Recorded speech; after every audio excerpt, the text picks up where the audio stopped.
Just bear with me on this one. You see the title when I'm starting from. I'm doing something on the Cherokees right now. You know what I'm saying? And I just wanted to just really touch on the Cherokees because I didn't understand how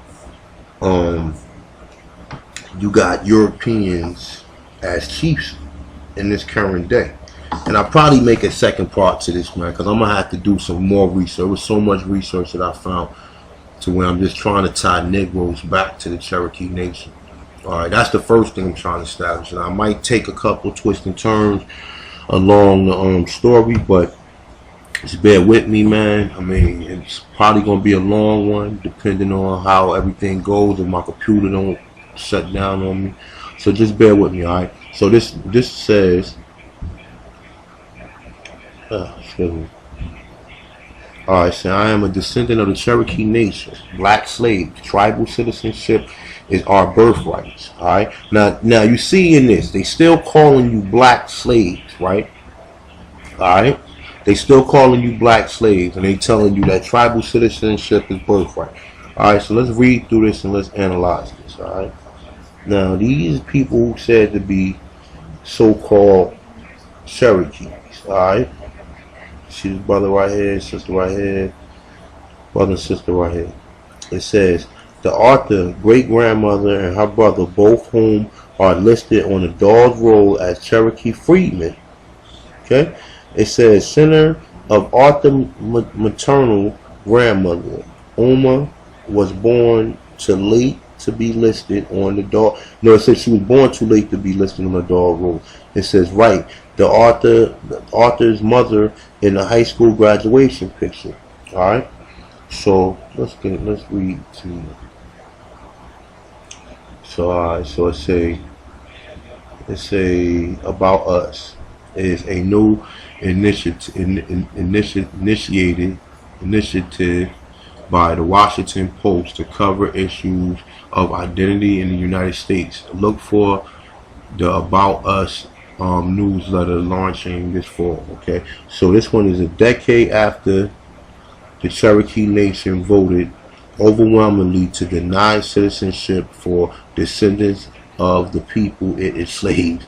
It say, and district court judges has invalidated the tribe decision. The Cherokee Nation has long argued that only those with Cherokee blood should be citizens, excluding descendants of its black slaves. It say, and a legal ruling otherwise would be an affront to its sovereignty. It's saying self-determination. Journalist Kenneth J. Cooper disagrees and is gathering evidence to show he is and his relatives are among the estimated 3,000 living descendants of Cherokee freedmen. It's saying there's probably way more than that. That's just the ones listed. It says listed. It's saying deserved citizenship. Leaders of the freedmen's group has said as many as 25,000 descendants could be eligible for apply for citizenship. See, 25,000. So now they up the number. And say Cooper explained why this part of of his family identity deserved formal recognition. All right. They say I am prepared to order copies of my birth certificate. Seven of my grandmothers from Oklahoma. They say several of my grandmothers from Kansas, and 10 from Colorado. They say where I was born. And so I'm getting them to enroll myself, my siblings, and my niece as citizens of the Cherokee Nation. My birth certificate and my sibling identify both my parents in the language of that bygone era as Negro. They say, so why are we African Americans seeking citizenship in a native nation? They say 2 weeks ago, Thomas F. Hogan's, a senior U.S. District Court judge in D.C., ruled that the descendant of former slaves of the Cherokee, yes, the Cherokee had black slaves, and unusually bit of American history most people don't know. They say were entitled to citizenship in the Cherokee Nation under the treaty signed in 1866. It said my mother's side and some of our ancestors were enslaved by the prosperous Cherokees. It said our family history with the Cherokees Nation going back at least 200 years to the early 1800s in Georgia and North Carolina. See, they started in Georgia and North Carolina. Right now, I just wanted to stop it here. Right now, when I was doing research on the Cherokee Nation, right, it something reminded me when I was watching the Chief Langley video. Like I was watching this a while ago, and he kept saying that a lot of descendants of the Cherokees were slaves because he's saying that they was enslaved to their own families, so their own families could keep them. Now, when I say that, and I could be wrong, but this is just something that what I'm thinking at this point in time. It might change. This is just something, that I might put together. I just want to put it out there. I'm thinking at this point in time, right, because when I show you these Cherokee chiefs, you notice all of them are fucking white. And I got a curse. I'm sorry. I mean, I know that this is an educational film, but I got a curse. But you notice all of them are white, right? Now, when you go back to, I believe that's Black Fox. Let me see something. Let me see if I can find it.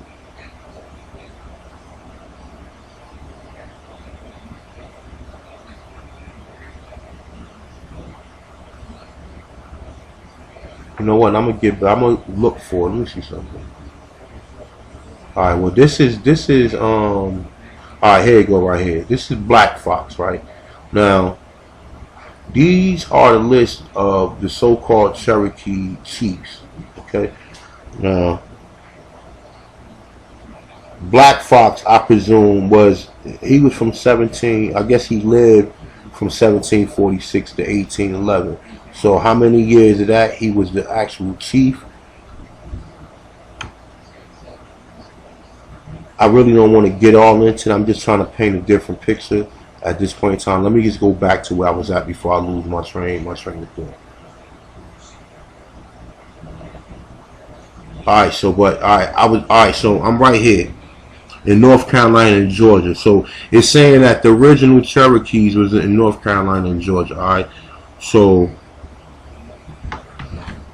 I always like to relate back to this because it's showing you where the first plantations were set up. When you hear that word plantations, it was all places where it was either cotton, tobacco, whatever they was doing on them plantations, and they had the people of the lands in the plantations working for them.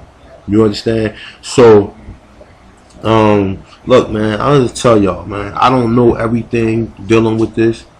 You know what I'm saying? I mean, this, like, reading through a lot of this information is very confusing, man. It's very confusing. Alright?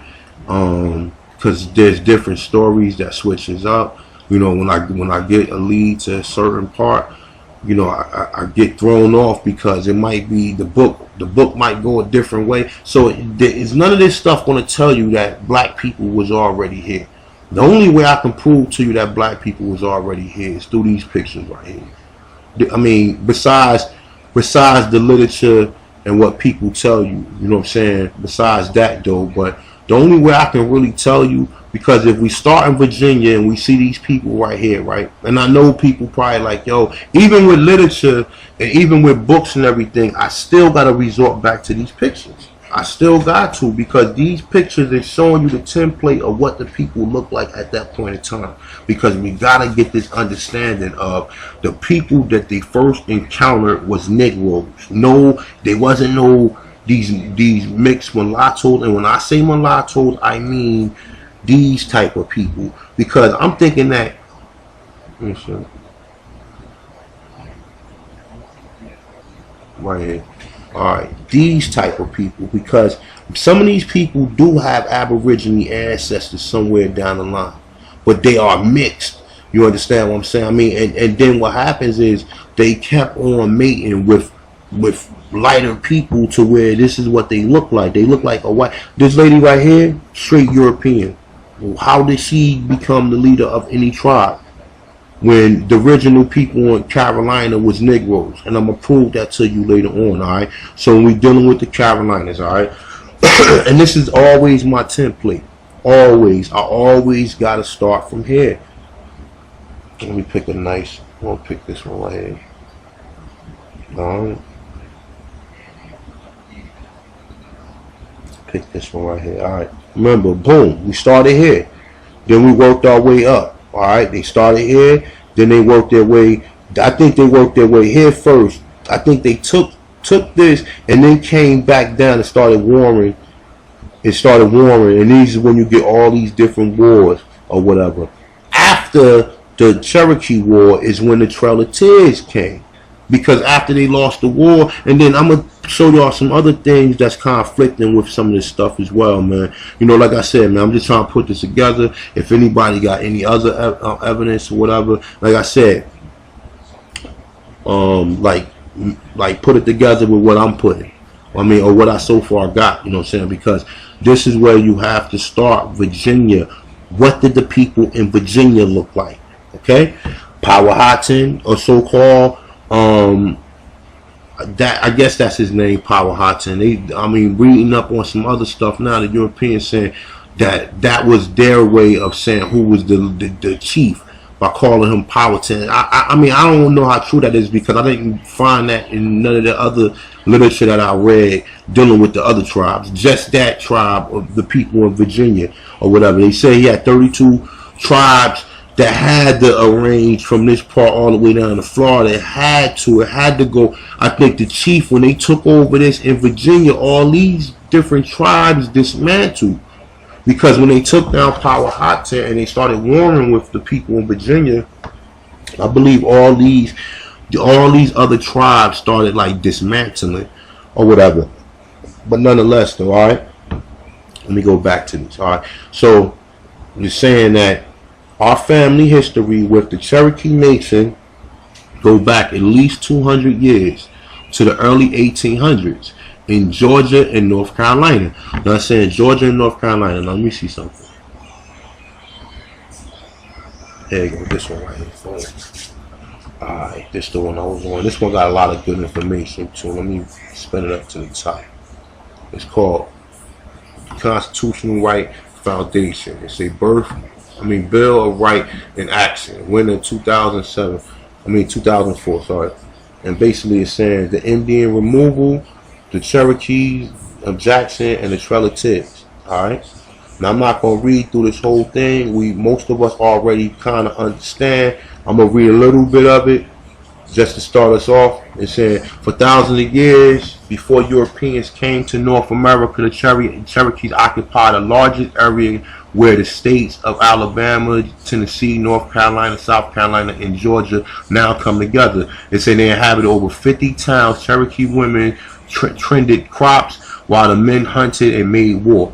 Alright, it say each town had a council, usually made up of religious leaders and elders. Now they said that they had religious leaders and elders, so what was they practicing? Because when we look up the original word for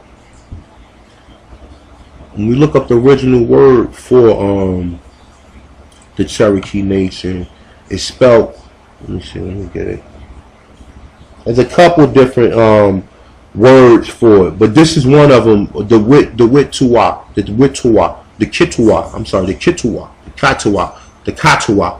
Kituwa clan. Okay, and I'm gonna get back into this, man. I'm kind of all over the place. Just bear with me, my peoples. We're gonna get through this though. What was I? All right, no, this is why. All right, so look, they say the Cherokee have long held their tribal name. Their tribal name is a corruption of I can't pronounce that. Sorry, y'all. They say the name of which they're commonly called themselves, and which may be derived from the Chickasaw, the Chicka cave people, in allusion to the numerous caves in the mountain country. They sometimes also call themselves the wiyá. Alright, this is the word that I found right here that looked definitely like Hebrew. Okay, so if any of my Israelite brothers checking this out, just let me know. All right. I mean, I actually got an evil book over there, but I'm consumed with information. I got to study that another time. All right? I'm consumed with trying to, like, a lot of this stuff, man, it takes hours and hours and hours out of my day to put this stuff together. I mean, some of my videos are pretty short, but videos like this, where I'm doing I'm running through different pages and stuff like that, take a long time. I got to review it before I even put it out there, and I can make the video more, like, I can really take my time, but it's going to take days to do that. You people are pretty advanced with what we're doing at this point in time, and what you understand and what you don't understand. So I can pretty much just throw it out there to some of you guys. Some of it I have to say, and I have to say it and put it in certain terms so you can understand it, because we still got people still saying, well, African Americans can't, they still using words like that. All right. So let me go back into it. All right. So this is one of the words that they was calling them. All right. So I believe I was right here. I was here. All right. So it's a traditional. No tribal government or chief held authority over all the Cherokees. It say, but in 1721, South Carolina colonists succeeded in pursuing the Cherokees to choose a principal chief. So hold up. So look. So check this out. It's saying, traditionally, no tribal government or chief held authority over all the Cherokees.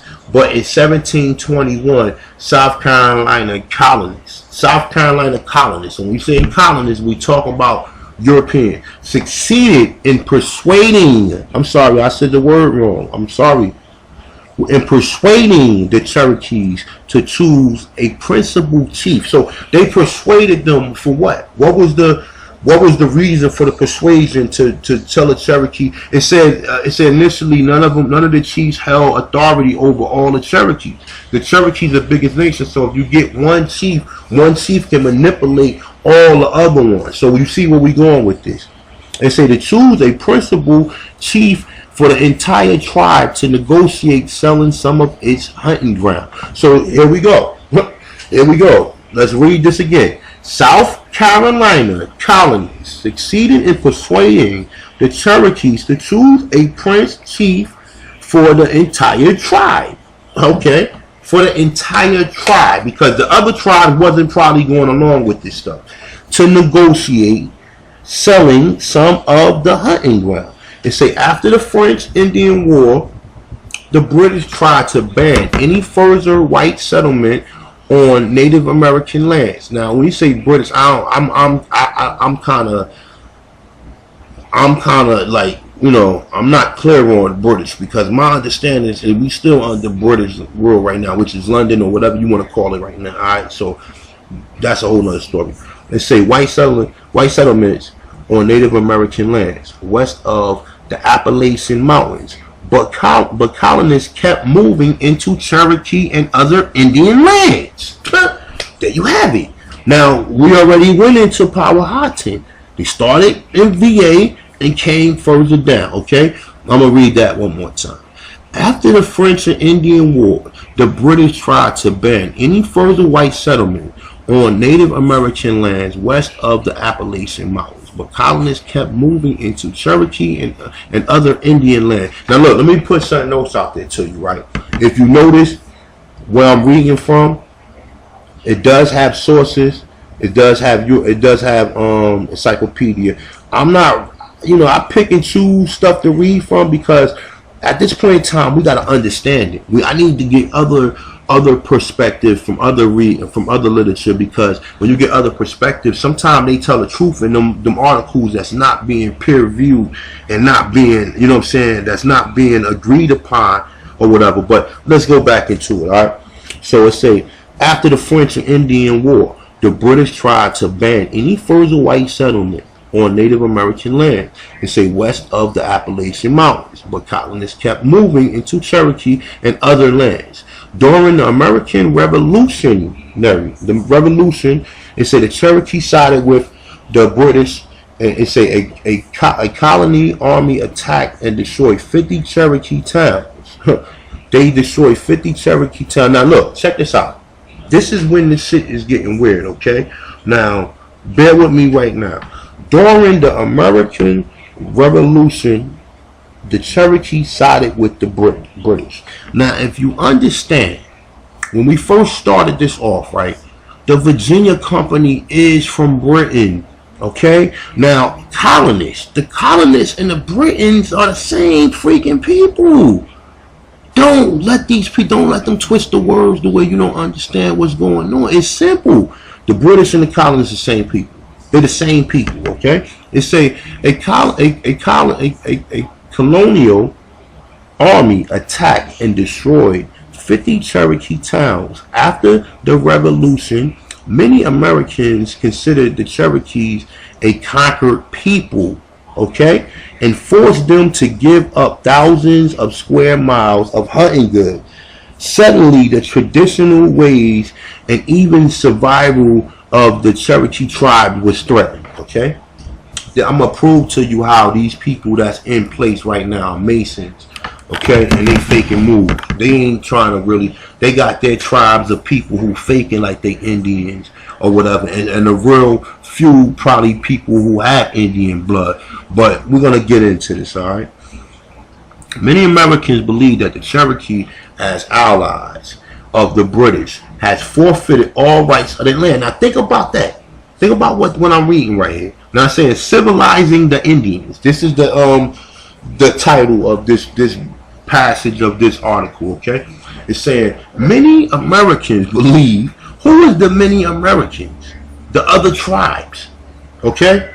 Because who was like, this is when this stuff is getting confusing. The Americans aren't the Europeans. The Europeans are still the British and the colonists at this point in time. How are they Americans? Okay? So the Americans are the Indians, or the other tribes, okay? It say many Americans believe that the Cherokees, as allies of the British, has forfeited all rights to their land. It was all about the land. Henry Knox, president of George Washington, Secretary of War, disagreed. Instead, he concluded that they and all the tribes were sovereign nations. Okay, so they still selling them the hope that they sovereign, like, oh yeah, you know. So he believed that eventually would have to give up their land to the inevitable ties of white settlement. See, a white settlement. They say, but only voluntarily through negotiation and treaties. Knox convinced President Washington, okay, now Washington is the president at this time, okay, it says that Native Americans would also have to be integrated, okay, be integrated. Now my thing is this, right, think about this, people, alright, if they started off back here integrating us into society, there would be no tribes left. Right? Now check this out. Think about this. Just bear with me on this, people. People who got any brain. If they started back then, when Washington was president, it said, I'm going to read it again. Knox convinced President Washington that Native Americans will also have to be integrated into American society. To do this, they will have to become civilized, becoming like white Americans in dress, speech, work, religion, and in all other ways. Okay? You do it, just do the math yourself, okay? Do the science, because there's so many brainiacs on this page at this point in time. This stuff is evident, all right? If they started integrating these people into American society at that point in time, these people at this point right now would not even know who they were. They would not even know who they were. They would only have these folk songs of how their grandmother told them that they was Cherokee, and that's it. All right? That tells you right there. Because think about right now, you got all these tribes that's in this country at this point in time. They all got European names. None of these people practicing none of their indigenous. They all got. How do tribes that's supposed to be indigenous got European names? Just think about that. Okay? I mean, think about this too. All right. The tribes that got the European names. Okay, some of them do try to do that fake practicing, but the ones that was found later on, as the thing about this, man. They came to VA. All right, just bear with me on this. All right, think about this. They came here. Now they trying to come here and take all this land. So what you think is next after they run out of land here? They're gonna go this way, okay? So as they go this way, we enter the time of the Civil War in the early 1800s, where they find some of these other people that was in the Midwest. Okay, I'm not saying that these people that they found wasn't here, but they wasn't here. They wasn't the original people that they found here. The Native Americans that they allowed to keep some of their traditions and shit are the ones that they found in the 1800s. We talking about all the way from the 1500s, 1600s until now. Okay, so where was I at?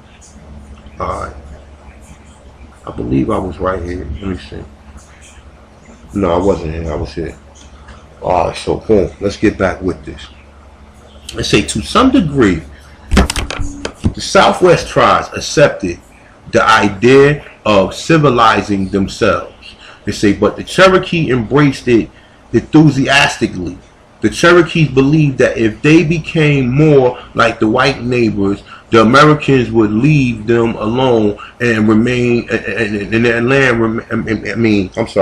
Will leave them alone on their remaining land. Sorry. All right.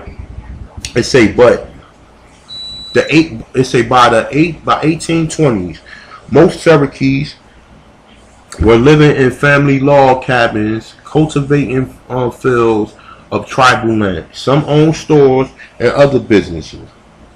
A few borrowed from the southern whites the idea of establishing large cotton plantations. Okay, now it's telling you that they own plantations at this point in time.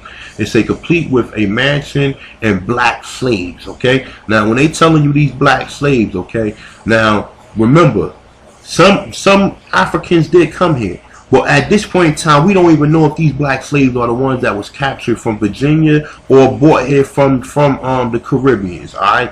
So we don't even know at this point in time, because when they telling you blacks, I don't believe.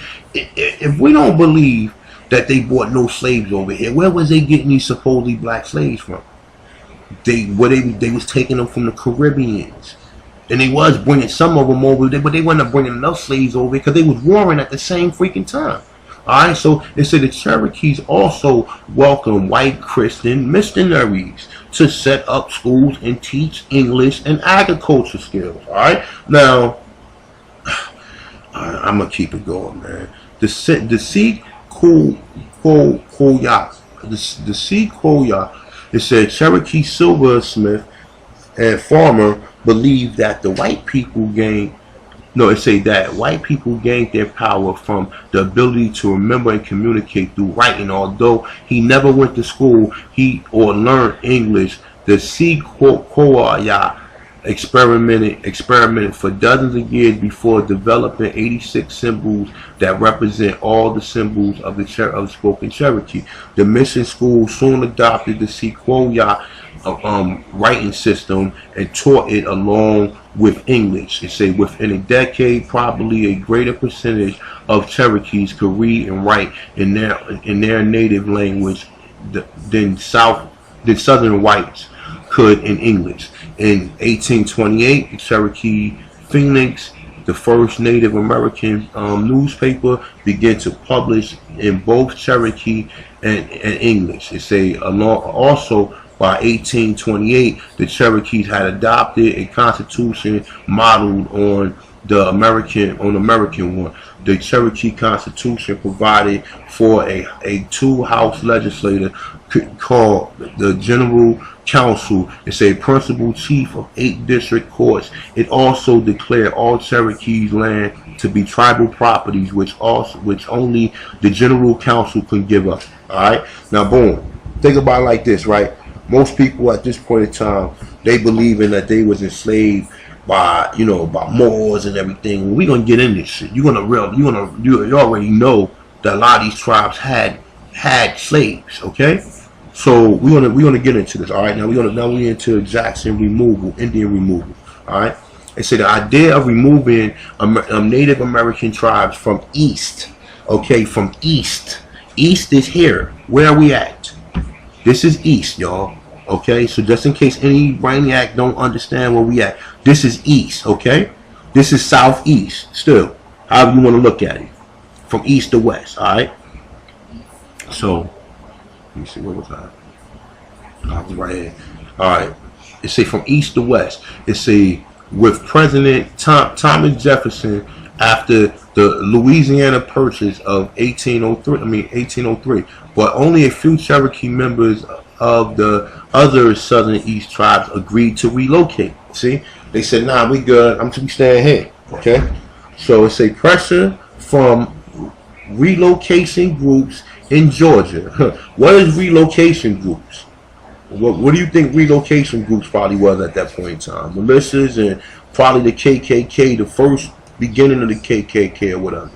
They say relocation. No, I'm sorry. It say pressure for relocation grew in Georgia after it gave up its land to the west. In exchange, the U.S. government promised to acquire the Cherokee heartland and turn it over to the state for white settlement.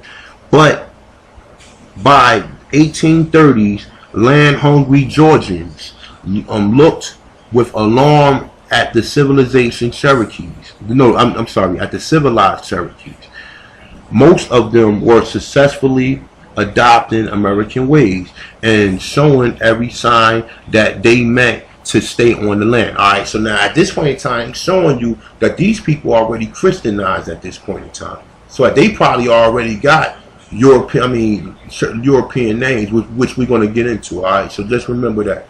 All right, so they said the president who had to deal with this problem was Andrew Jackson. Jackson was a Tennessee political leader, judge, and land speculator. Okay, a land speculator. What the fuck, land speculator? That means he's speculating how much land there is or how much he can get out of it or whatever. They say he was also a war hero, fighting Indians and defeating the British. All right, so now we say fighting Indians and defeating the British. Like I said, I'm still lost on that at this point in time, because I'm still thinking the British is still in control of everything that's going on. All right.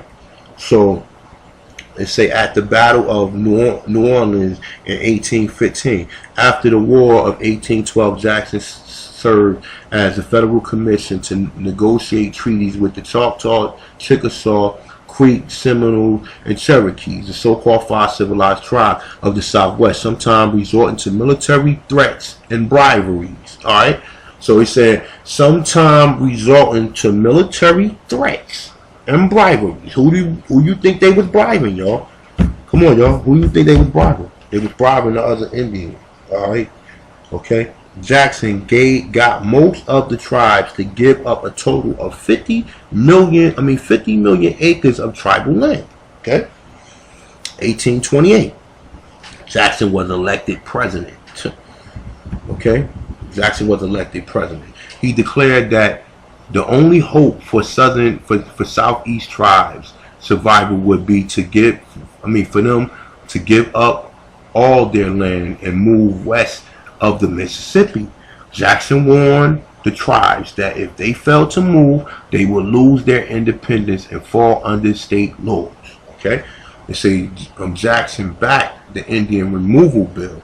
Okay, in Congress, members of the Congress like Davy Crockett argued that Jackson violated the Constitution by refusing to enforce treaties that guarantee Indian land rights.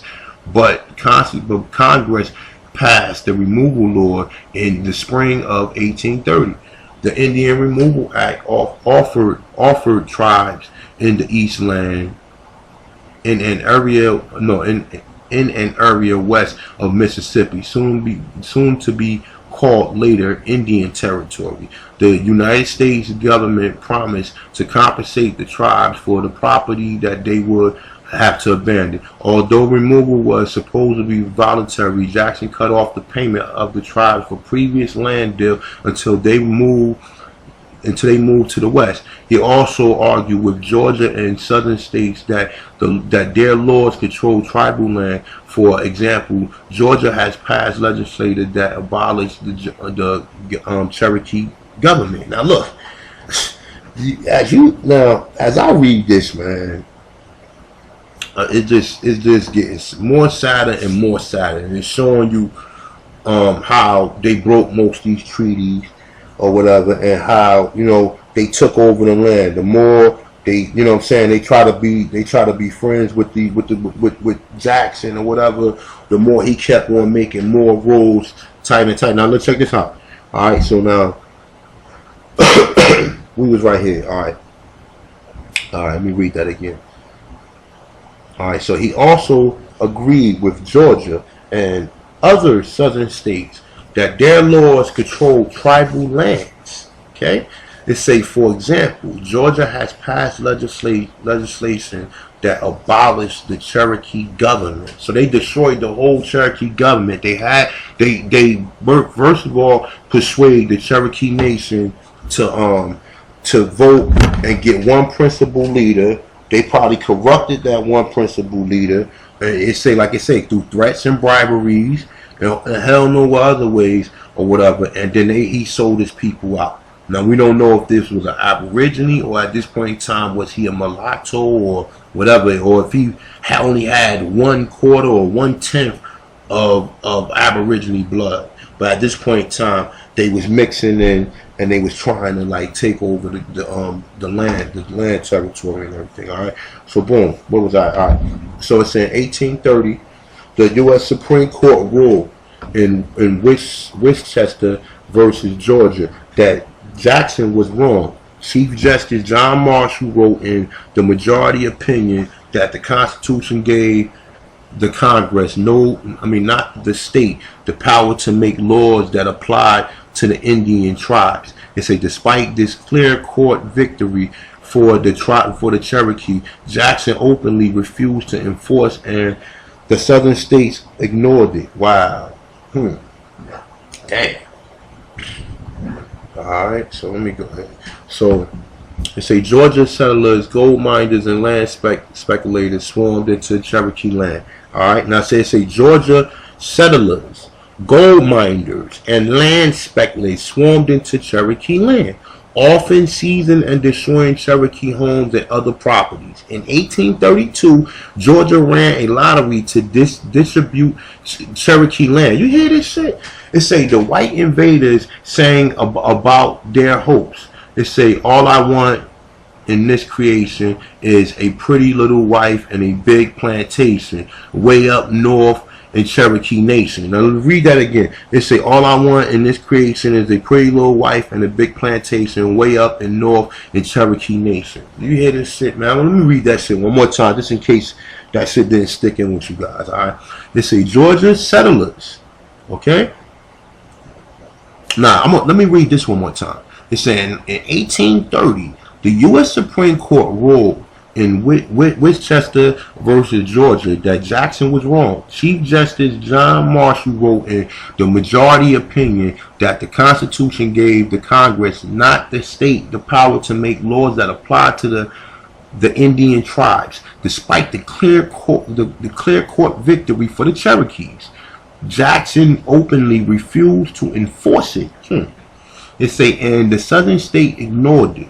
Okay, so he's basically saying that Jackson, what he didn't do was he didn't enforce the law, meaning that he didn't put security there or whatever. At that point in time, Cherokees was just trying to do as most people at that point in time was doing, trying to keep their land and everything or whatever. But I guess he meant enforce it with the army or whatever his way of enforcing at that point in time.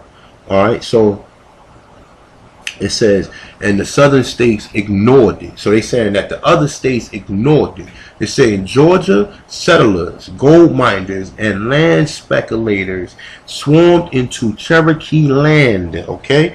Often seizing and destroying Cherokee homes. Now you see, what right do they have to come and destroy anything? And these people was indigenous. That goes to show you that they're like, it just go to show you, man. It say homes and other properties. In 1832, Georgia ran a lottery to distribute Cherokee land. Now they came, took over the land. Now they selling the land as if it was theirs to begin with. The white invaders sang a song. I'm saying about their hopes. Sing a song. I mean, the white invaders sang about their hopes. Okay, I just read it. I'm not reading that shit again. All right, that shit sound like a ritual. Division among the Cherokees. They say add to Cherokee troubles, the tribe split over whether to accept or resist removal. It say a small majority argued that the Cherokees could not stop the land-hungry whites. Look, it say a small minority, okay, argued that the Cherokees could not stop the land-hungry whites and hoped for survival as the tribe was to immigrate west. Longtime Cherokee political leader Major Ridge led this so-called treaty party in favor of removal. Okay, they say in favor of removal. All right, so they say John Ross. Now, y'all, I'm gonna go into John Ross. All right, I don't know if John Ross was planted there, and he was planted there because you want to see that he ain't died with his people. He died somewhere else. So that leads me to say that he was probably brought in like into this whole Mason shit, right? So, boy, check it out. So John Ross, the principal chief of the Cherokee. Now remember, they wanted one principal chief of the Cherokees, led the tribal government, and the majority of the Cherokee opposed to removal. So he's saying that he led the people, the majority, and the ones who opposed to the removal. They say the Ross Party argued that the Cherokees should defend their legal rights as a sovereign nation under treaties going back to Washington. Ross tried and failed to negotiate a new treaty with the United States. Finally, in 1835, U.S. officials called a meeting in New Echota. They say the Cherokee capital to negotiate the removal treaty while Ross was in Washington. He was in Washington, right? Now, what is he doing going back? Oh, well, I guess he went to Washington to negotiate what was going on. I say Major Ridge and a small group of his supporters signed a treaty granting to the United States all land owned, claimed, and possessed by the Cherokees. All right. It's saying that the United States agreed to pay the tribe $5 million and provide new land. Now, think of it like this, right? In 1835, I don't know what form of currency they was using. Maybe they was using money, but $5 million at that point in time, I don't believe that they offered them $5 million at that point in time. I'm gonna go on. The United States agreed to pay the tribe $5 million and to provide new lands in the West that would never be included within any further state. Now, the thing about this is, why do they gotta move? Won't y'all go? Why didn't y'all go there to the other land? Why are you trying to bribe these people to move off their land? And this is the evil shit that I get through reading all this shit, man. When I see, like I said, man, I'm just gonna keep on reading. All right, so hold on, let me see something. Did I miss that part? All right, let me read that one more time.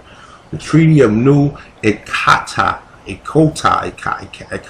whatever, said also required the United States government to compensate individual Cherokees for their houses. No, hold up. No, I'm sorry. Hold up. This one, I'm going to read the rest of this. I'm sorry about that, y'all. They say while Ross was in Washington, Major Ridge and a small group of his supporters, signed a treaty granting the United States all the land owned, claimed, and possessed. Now, this guy right here, Major Ridge. Let me go back and see something real quick. Hold up. Let me see something. Long-time Cherokee political leader Major Ridge led a so-called treaty party in favor of removal. Now, see, this is the thing right here. Now, look. This is the nigga who crossed him. Now, I say long-time Cherokee political leader Major Ridge. Now, you have to ask yourself, I'm not going to do no research. Y'all do the research and find out who Major Ridge was. I'm going to do some research after I get finished reading this shit. I do not want to go off topic of what I'm trying to do. All right. But it's saying that and this so-called treaty party in favor of removal. So he was in favor of them being of them removed. All right, so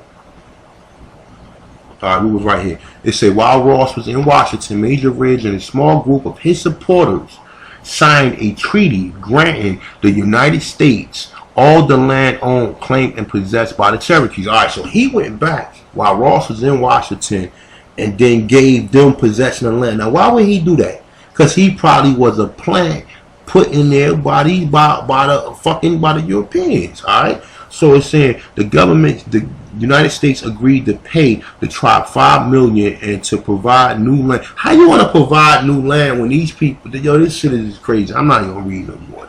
All right. It said the Treaty of New Echota. It say also required the United States government to compensate individual Cherokees for their homes. It say and other property. Finally, the United States promised to pay the Cherokee their immigration expenses and support them for 1 year. They say after their arrival in Indian tourism. So now there go the verbal agreement that they made. All right, I'm gonna say it again. The United States government to compensate individual Cherokees for their homes and other property. Finally, the United States promised to pay Cherokees their immigration. So they gonna pay for them to immigrate wherever the fuck they had them a place at, in West or wherever. It's expensive. Now, you notice when they moved them west. Now, I'm gonna come back to North Carolina because the Cherokee Nation was originally in North Carolina, and it wasn't even no Georgia because the Carolinas was all there at first. All that shit was Carolina. Okay, so this is how these other tribes got into this shit. You understand?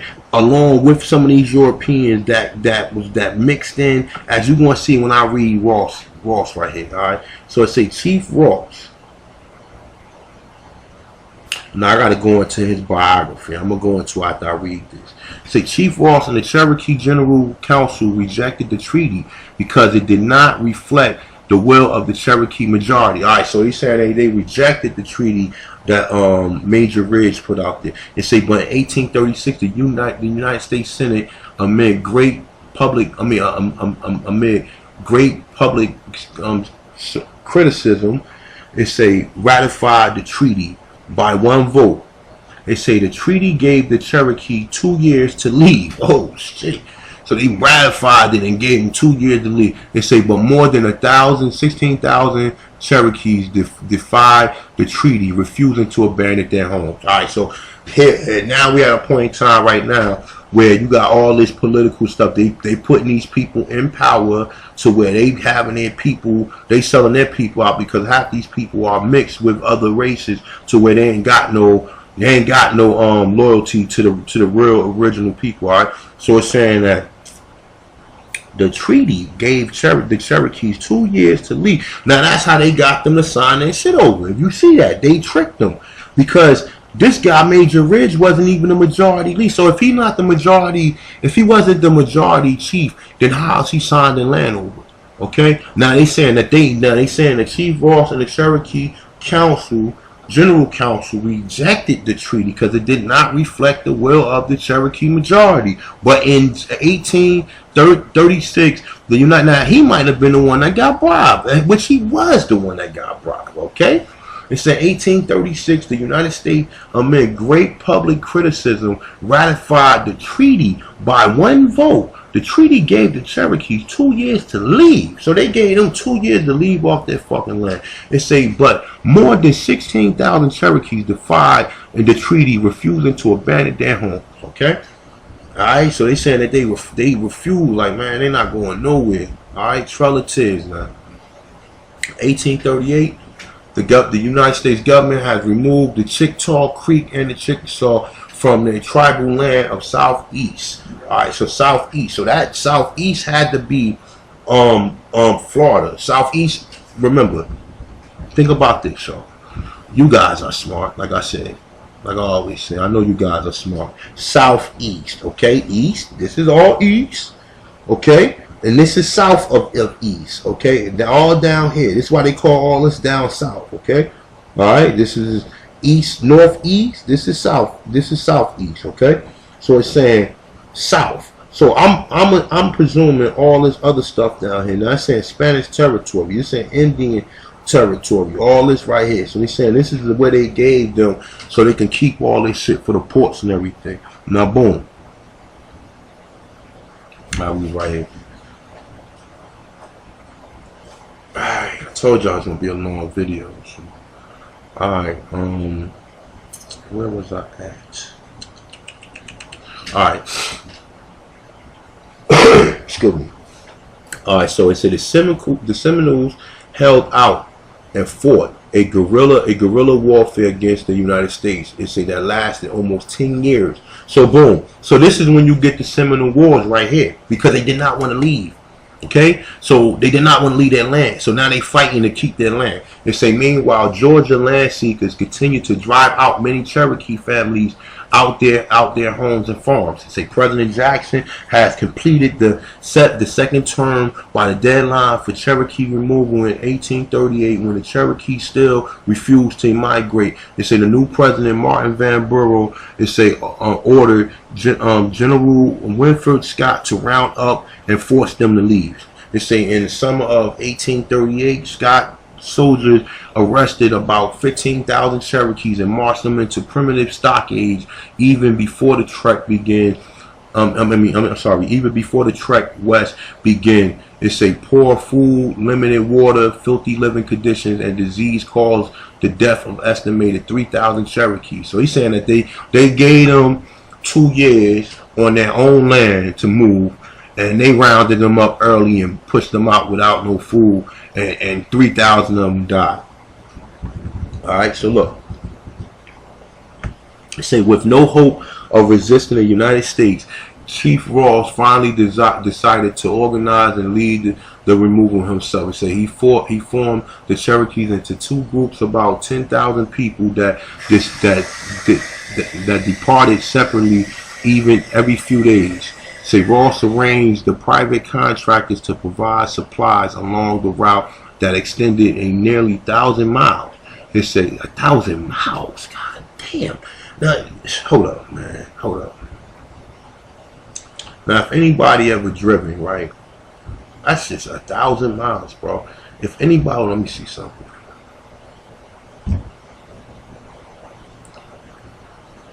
Matter of fact, you know what? Now, let me stay here.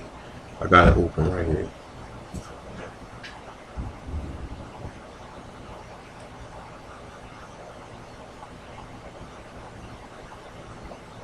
I got it open right here. Here we go. Now, boom. So, like from New York to Georgia, it's probably about, I want to say about 700 miles, maybe. Let me see. Matter of fact, let me see something. Let me do my calculator. Hold on for a minute.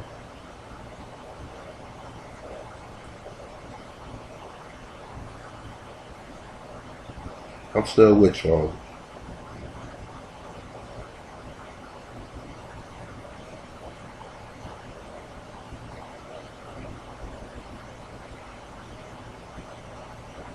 Let me see how many miles it is. Hold up for a second.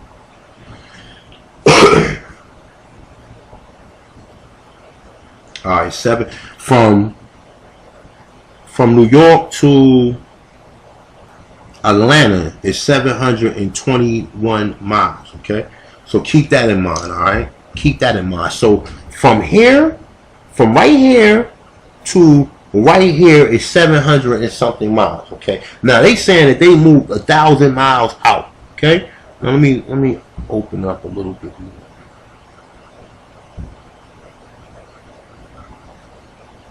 Here we go. Let me open it. Alright, boom, here we go. So they was right here. This is right here where the original Cherokee Nation was at. Because this is what it says. Let me see. It's what it says.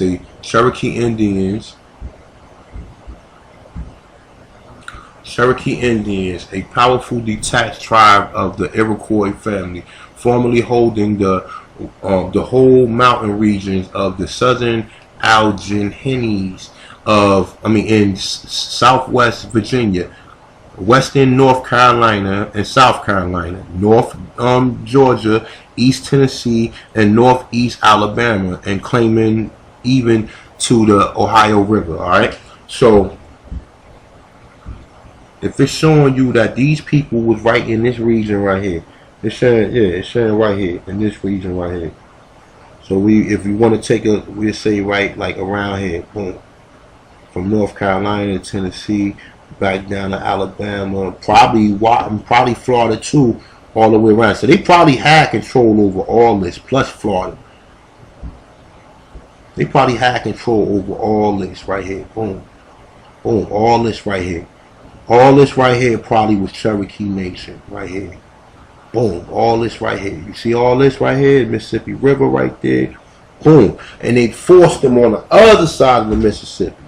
So now they say 1,000 miles though. That's a long way, man. I mean, I don't know how they. If I just showed you from New York to Atlanta right here, it's only 721 miles. So you figure most of them was in this area right here. So from here to Alabama, from Oklahoma, it ain't no 1,000 miles.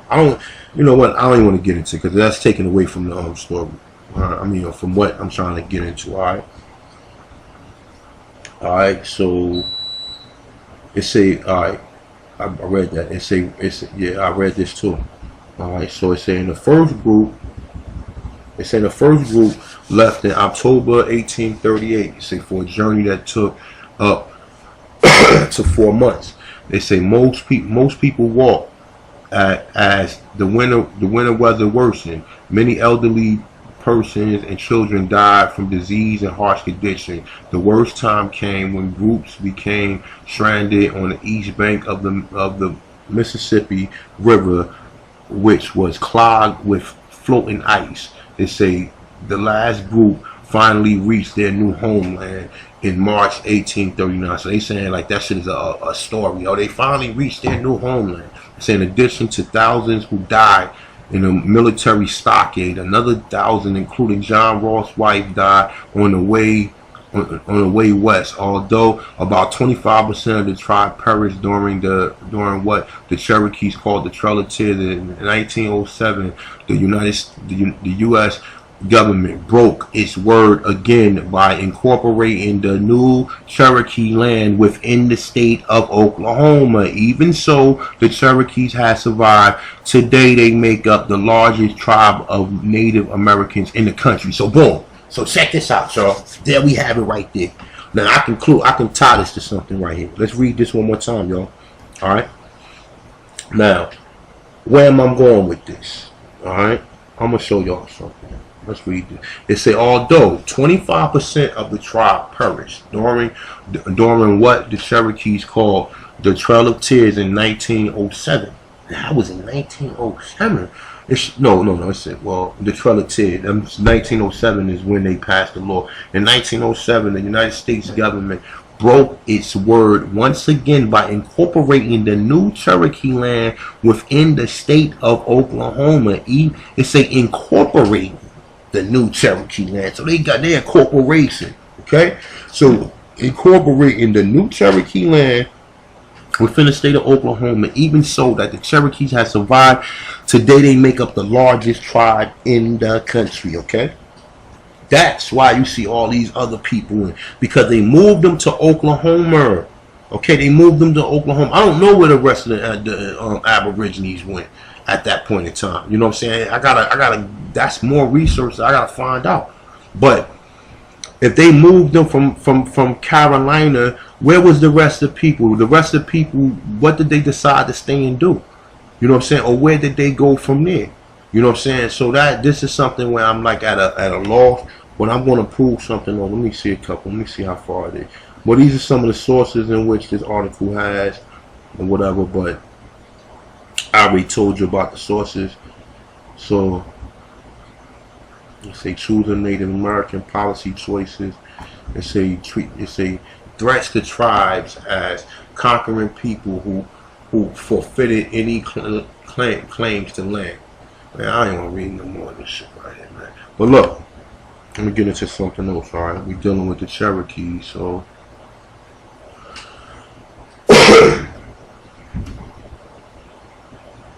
alright, boom. This is another article I found relating to the Cherokees, alright? So it's saying names of the Cherokee Indians and their clans that they came from, alright? So I'm gonna read into a little bit of this. Alright, say this simple division of Cherokee formed a grand work by which marriages were regulated and murder punished. It said Cherokees can marry into any of the clans except two, that to which his father belongs.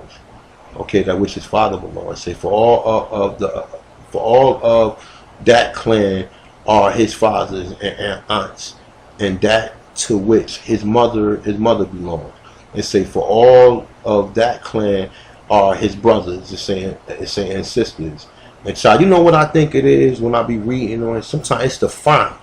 It's the font that I'm having a problem with. It's the font and it's the color. Like when it's this light color right here, I be having a problem like seeing it. Like it's hard. It's hard reading from a computer screen all day long. Your eyes start dimming out. You gotta keep adjusting the way you reading it. So you know what? Let me just get into what I'm reading. Y'all want to check this article? I'll get into it. All right. So this is genealogy.com. All right. So it's basically saying the names and the surname. I just wanted to show y'all something of what I found. Now I'm gonna read from this part right here. Excuse me.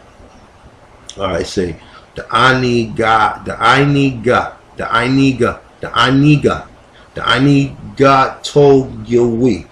Aniga Togiwi, the Aniga. It's a wood potato clan, originally the Kintawa clan. It has also known as the Bear clan and the Raccoon clan. So now look, let me put y'all on something. That word raccoon, alright? Now, when they was calling people coons, it wasn't because that they were selling out. It was because they looked at like a coon. Now, it says the Raccoon clan, okay? When they was calling you a coon, my father told me this. I never understood what it meant until he just told me this a while ago. My father from Georgia, he told me they used to call people coons because at some point in time they referred to people, black people, say they look like raccoons. Now this is telling the story where it came from. Now look, they're saying Bear Clan, Raccoon Clan, even Blind Savannah. They're saying different regions were known to be farmers. Okay, and so now this is in Georgia. Okay, this is in Georgia, and this is in the well, actually, I'm sorry, this is in the Carolinas. Okay, there was no Georgia. They created Georgia. Okay. Alright, it say known to be farmers and gatherers of wild potatoes, plants in the swamps. Now this one lead me to something else, but just bear with me, alright? It says, I ain't gonna waste my time trying to read that. It said long streams of swamps to make flour or bread for food. It say and were so named after them. It say they are keepers and protectors of the earth. The clan's color, the Anigatawa is green, and their wood is birch. It's a historical members of the clan were known to be keepers of the land and gatherers. The wild potato was a main staple of the elders' Cherokee life back east. The tassel, it said their flag is yellow, such and such, such and such. All right, I wanted to read this. But as you see, these are some of it's a noticeable surnames. And these are the noticeable surnames of them people right there. Or whatever. But, excuse me. Alright. Let me see. Is it this one? Yeah, hold on. Let me see. It might be this one right here. Alright. The Anigala. The Anigala is a high or long hair clan. This clan was also known as Twister Clan, Hanging Down Clan, or Wind Clan. It's a Galaha. It's a short for an old. In fact, very old, ancient.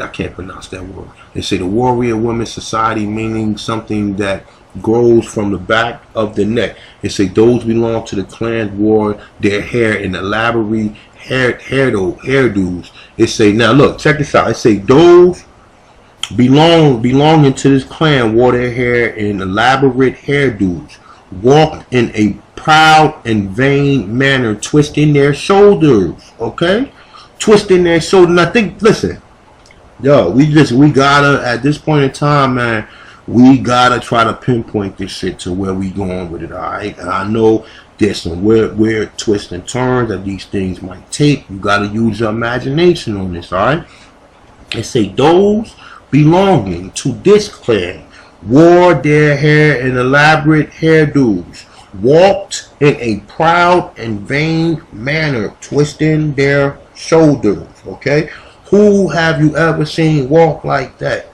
Okay, let me see something. Check this out. Let's see something. I was all over the place with this, man.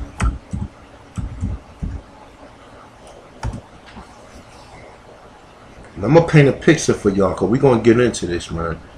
You know what I'm saying? I gotta use some of the resources that I used in some of the other videos to give you a proper understanding that the Cherokees originally was black. Alright?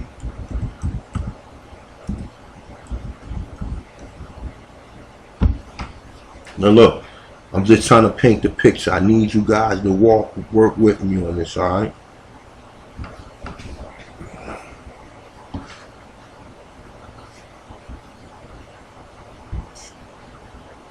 Now let's look at George Jefferson, the way he walked. Look. Look. Look.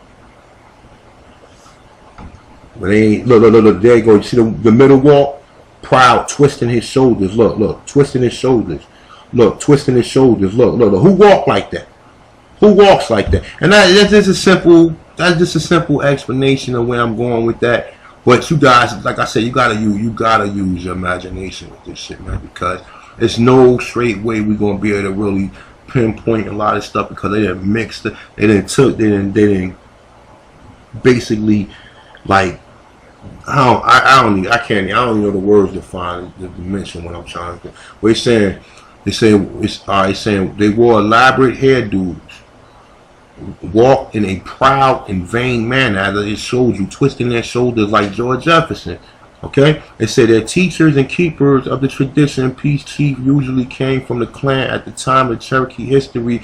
They wore a white feather robe. They say the clan color is for the Ani Galaha. They say it's yellow, and the wood is bleach. They say known to be very peaceful clan in the times of the peaceful chiefs, the chief and war chiefs government. The peace chiefs will come to the clan prisoners and say a war orphans and other tribes. They're saying others with no Cherokee tribes were adopted. They're saying to the clan. Say thus the name stranger at some Oklahoma Cherokee ceremonial grounds. They say the long hair at bar is on the east state. That's not what I was looking for, y'all. Y'all gotta excuse me on this, alright? But I wanted to show you some of the surnames of some of the Cherokee, alright? Now I say noticeable surnames, alright? Now we're gonna read through them. Ball. How many do you know black people last name Ball, or aborigines or indigenous people last name Ball? Belvins. Maybe I haven't met too many Belvins. Bread Love. Okay, sour bread love. That's Madam C.J. Walker last name. Bread Love. Brian, Kobe, Burr. Let me go all the way down. All right, Grant, yes. Griffin, yes. Harris, yes. Jackson, yes. Lane, Martin, maybe. Moss, Neal, Owens, Palmer, I don't know too many black people last name Palmer. But Price, Puckett, I know a couple Puckett. Reeves, not too many Richies. I don't know, maybe you guys. Well, Lionel Richie. But Reeves, I know a few Reeves. No Stocktons. Turner. Weber, and Williams. Them are all Negro names. Now this one right here. Now this is where I wanted to attach something, and I'm gonna prove something to y'all on this one right here. Okay. All right. Bear with me. Okay. The Anikaikawa. They say the Deer clan. Those belonging to this clan were the keepers of the deer hunters and trackers and tanners, stemming as well as keepers of the deer medicine. They were known as to be fast runners and foot messengers. Okay, they was known to be fast runners and foot messengers. Okay, we're gonna come back to that. I'm not gonna read this. I just want to get into their surnames. Okay, because this is what I initially was doing. Adams, Brian again, Coleman, we know that's Coleman, like Coleman, Cole, I know a few Coles, Jackson, King, Lynch, Martin, Mayfield, McKinney, I know a couple of McKinneys, Owens again, Page, Price, Puckett, I know a couple Puckets. Look, Scruggs.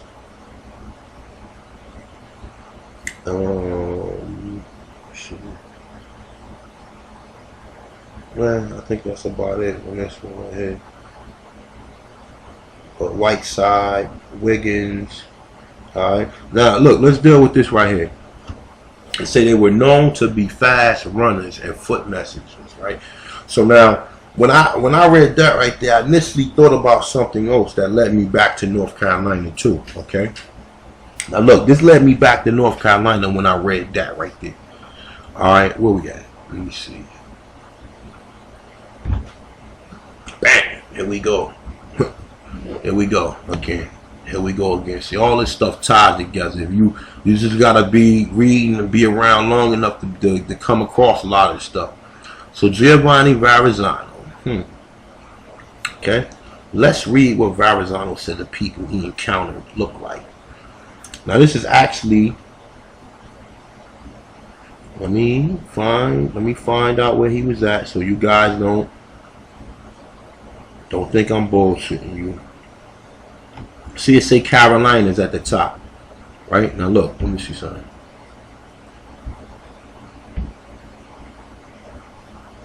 Now look, Carolinas, that's shaped just like this right here at the top right here. But we know Carolina was Georgia, and he probably talking about the whole Carolina. Okay, I'm not reading this. Y'all already know. I'm just gonna find what his description of the people he said that he found in Carolina. Okay. He said that these people go all together naked, except only that they cover their private parts with certain skins of beasts, like until martened, which they fasting onto narrow griddles made of grass. Okay, to narrow griddles made of grass. Okay.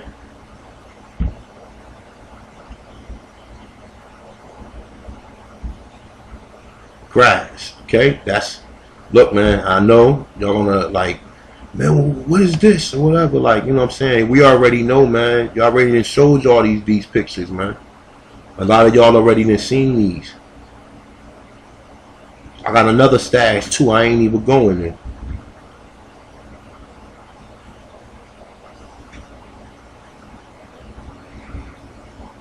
Similar to grass, but these is leaves, but pretty close. Excuse me. Alright, so let me go back. Alright. So, what was we at? Alright, boom. There we go. It said, which they fasten onto narrow griddles made of grass. Very artful work. Hang about with tails of diverse other beasts, which round about their bodies, hanging, dangling down their knees. Some of them wore garlands of birds' feathers. The people are of color rustic. All right, now boom, let's deal with this color right here, rustic, real quick. Okay, so I happen to have that up for you guys. Let's see what the color rustic look like. All right, let's see what color rustic is. Rustic is what?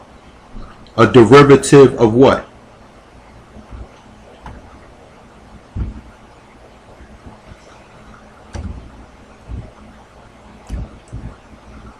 It's a derivative of what? Y'all? Come on now, we're going to do this when you do this right. It's a derivative of what? Because people want to see the word. It's a derivative. It's an Native American originally applied to the Aborigines or copper color races. Okay? Boom. Copper color. Copper color. We can't get away from what we've been dealing with when we looking at this shit, y'all. We can't get away from it, alright? So, who's right here? Alright. The people are of color rustic. Now let's see something. You know what? I'm not even going. You guys already know. You already know. You do the research. Copper color people. Look at your own people. You already know. We don't need to even go into it. It's saying not much like Saracens. Okay, now that's the word. That's the word right there that clearly defines what these people look like. Now you'll say you have some people who say, well, Saracens were Middle East people, or Europeans, or what we call, the Middle East, or like Turkish, and all the motherfuckers in Egypt now, you know what I'm saying, all them people, they would consider them to be Saracens, okay? But they got truth in what they tell you, okay? Now, let's deal with this, man. Some wars, Saracens. Some wars, Saracens. Some wars, Saracens. Some wars, Saracens. Now he calling him, he said a curse on Moors and Saracens. Look at what Morgan Freeman looked like. Just take a look at what Morgan Freeman looked like. Do he look like this? Let me see something. Do Morgan Freeman's skin color look like this? Do he? Is that the reason why Morgan Freeman say he's not an African, he's an American? Because do his skin color look like this? Okay, never mind the fact that he's playing a Moor right here, but Verrazano is telling you that the people in the Carolinas look like Saracens. So I'm just trying to let y'all people understand.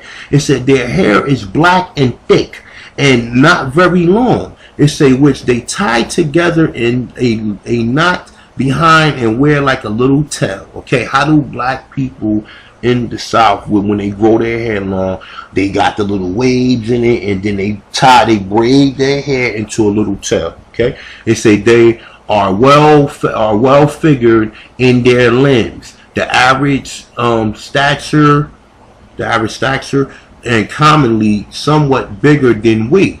Broad breast, strong arms, their legs and other body as well, fastened, and they are disfigured in nothing, saving that they have somewhat broad vestige, and yet not all of them. For what we saw, many of them was flavored, having black and great eyes, with cheerful and steady look, not strong of body, yet sharp wilted, nimble and great runners, as far as we could learn by experience. Okay, nimble and great runners, rustic and Saracens is the description of, and then also the body shape. You already know how Negroes is shaped or whatever. We go back here, boom. Let's find this guy. And this is a drawing. They put this shit out there for us, man, not me. Look, you already know what this is. You already know that this is a American Aborigine in Europe. Now look at him. Look how his weight is up or whatever. They wasn't even lifting weights at that point in time. You can take a look at and more Aborigines. Look. Take a look at their shoulders, like they muscular. You look at them, they got muscles and shit. You know what I'm saying? Even though that these is drawings, man, and a lot of people can really say what they want to say, but this one right here, they making this one. Let me see. So, hold on. Let me find my power hot. Boom. Now look at power hot. Now you wouldn't say that he is disproportioned in nothing. When they mean disproportioned, they mean that that his body is well proportioned. Look at his shoulders, look at his arms, like he was working out. Like he was working out. And this is the image of now we know that's in Virginia, right? We know that's in Virginia. Alright, but how close is Virginia to the Carolinas? Right here. They tell you that Powhatan had almost 32 tribes within a somehow, I can't think about how many miles it was, but in Virginia right here, you thinking that the Carolinas is right here, that these people then intermingle with these people, and you don't believe that some of the Cherokees are the Powhatans or whatever, because it's saying it's just a lot of weird stuff. When you get to this, I'm just trying to paint a picture and let you guys know what's going on. That these people was already black people. There wasn't none of these tribal people like you see these. Let me see something.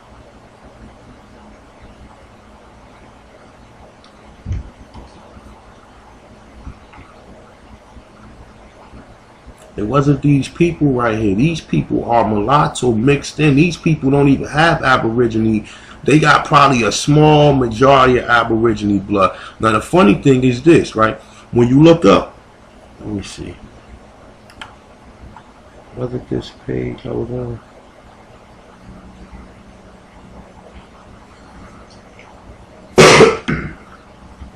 No, it wasn't this page.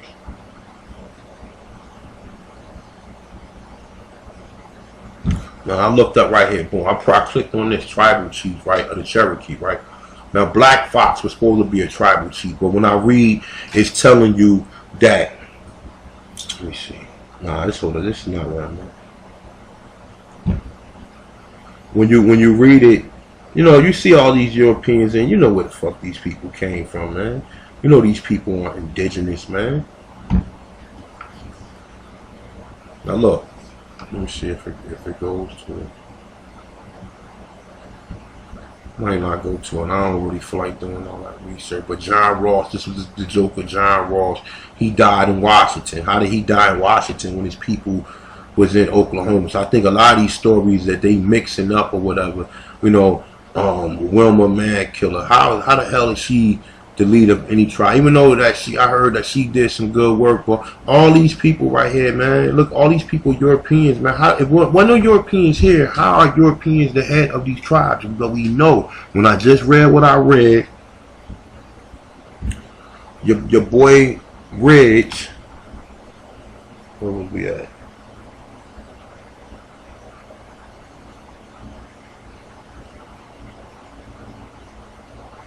Right here. Your boy Major Ridge says signed over. It says, hold on.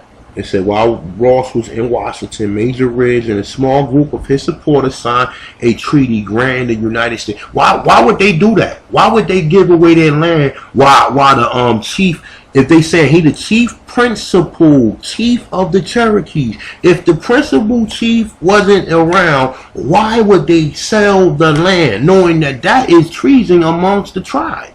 Okay, so like I said, man, when you get back to you read what Verrazano said to people. Now just a minute, it says selling along the coast. Verrazano reached other banks of North Carolina. Okay, he was in Carolina. Okay. That's where he was at. He was in Carolina. And remember, the Cherokee Nation was in Carolina initially. The reason I'm starting to think that they mixed in with some of them other tribes down there so they can stay on that land, I don't know. That's something else that I got to prove on. We got to figure out. But I just wanted to make this video because, like, when I seen this right here, I was kind of like, oh, like, so they still telling you. They still telling you on this note that, alright, now this is Aborigines. They trying to say that the only reason these people was in there because they were descendant of slaves. Because, you know, I can go further with some further information that the Cherokees did have slaves. And I'm thinking that once they amalgamated, that's the reason why, once they amalgamated, they had Aborigine, it probably was more Aborigines than these amalgamations. They put the amalgamation people in charge. Now, somewhere that amalgamation, because he split, he European and he got Aborigine, so we don't know what side he gonna go with. But what I'm thinking is that some of these tribes that they appeared white and they might have had black, so-called black servants or black slaves, was their family members, like Chief Langley said. You know what I'm saying? You check out that interview with Chief Langley.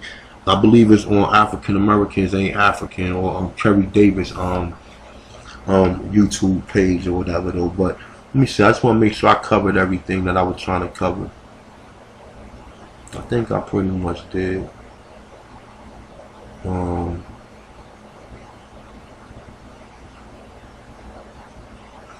hold on, let me see something. This is the page right here. Alright, boom.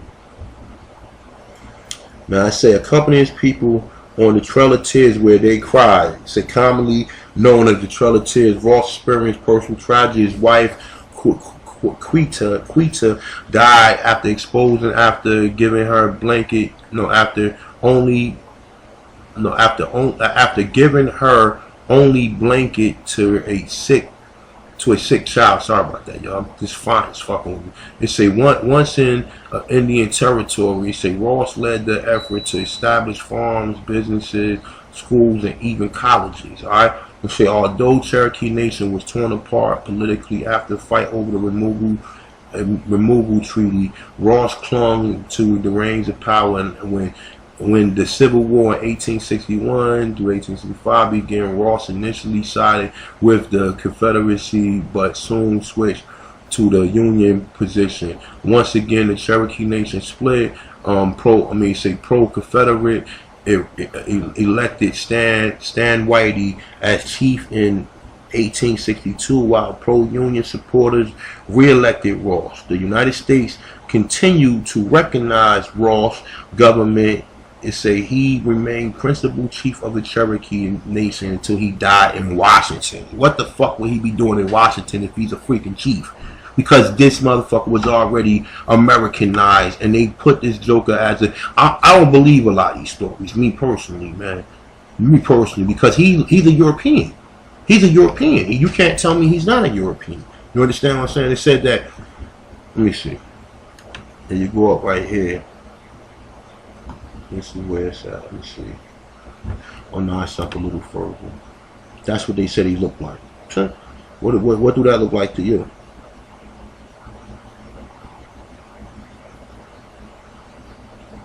Hold up.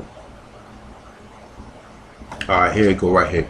I'm gonna read a little bit more of this. It say Ross was born in October 3rd, 1790 in Turkey Town on Cosa River near present-day Center, Alabama. So his family moved to the base, to the base of Lookout Mountains. The area became Roseville, Georgia. At his father's store, Ross learned the customs of the traditional Cherokee. Now, I don't believe he learned the customs of the traditional Cherokee at his father's store, because they said his father was Scottish. So how the fuck did his father know anything? He said his mother was Aborigine, his father was Scottish. Okay, so how did he learn any tradition? That's what I'm saying. When you read these, through these, you gotta go back to some of the stuff you learned or whatever. It say although his home is mixed blood, family practice European tradition and spoke English. Okay, how the fuck is he a chief when you already been Europeanized and you already got Ross? His last name is Ross. Okay, you understand? So look, man, I think I covered everything that I wanted to cover in this video. But yeah, this is another, like I said, I was looking at Black Fox. He might have been one of the last Aborigine looking chiefs or whatever. And that's if he looked it like this. Okay, that's if he looked it like this. He might not even look like this. This might just be a depiction of what, how they come in. I think this is a Jack Forbes painting or whatever though. But nonetheless though, man, like I said, then you gotta really look at it after they lost the Cherokee War. Let me see, did I have something up on that? Because that's another thing I want to cover, but that, I gotta cover that separately because there's a lot in that, and I'm not well versed on that to even even summarize or say it, like, you know what I'm saying. Or I'm trying to say it as verbatim as I can, but sometimes I gotta read a couple different times for me to really understand and connect it with the understanding that I already got about some of this stuff. So look, man, I just wanted to show y'all that, you know what I'm saying, there's other videos coming. I just gotta have time to do some more research, man, because it takes a long time to put together even a little video like this, you know what I'm saying. And if you try to correlate it and put like, you know what I'm saying, little music and points and all that, it takes longer, man. So that's the reason why I normally shoot on my screen reader, my screen recorder like this, because I can cover it faster and I can give you an explanation where I'm going. You know, I try not to curse too much in here, even though a couple times I did curse. But, you know, like I said, man, reading some of this stuff, man, it reeks me, man. You know what I'm saying? It reeks me to where I see where we at today. You know what I'm saying? But look, man, hopefully you guys enjoyed this video. You know, definitely do your research on it. Try to get, you know what I'm saying, claim yourself to something, man, or at least finding where what area of land you from. I know my father is Creek, my mother family is Cherokee, but remember the Creeks came from the Cherokees, I believe. So it's a lot of stuff dealing with that. But look, man, y'all enjoy. I hope y'all enjoy the video, man. Peace out to everybody. Time to this one.